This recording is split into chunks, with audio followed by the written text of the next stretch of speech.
ওয়ালাইকুম আসসালাম। এটা তো আমার সাথে বিয়াদবি করেছো। তোমরা এবার ছোট দেখে তোমাদের মাফ করে দিলাম, পরবর্তী আর এরকম ভুল করবে না। বসো। ঠিক আছে, তোমাদের আজকে আমি রচনা শিখাবো। তাল গাছের। মাঠের মধ্যে ছিল একটা তাল গাছ। তাল গাছ দেখতে কালো, পাতাগুলা হাতির কানের মতো। তাহার নিচে একটা ছাগল বাঁধা ছিল। ছাগল তিন প্রকার, পাঠা, পাঠি ও ধাড়ি।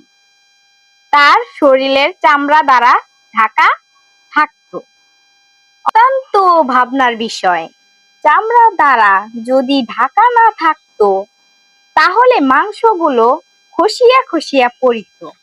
আর তা যদি বালির উপর পড়িত, খেতে গেলে দাঁতে কিস কিস করে উঠিত।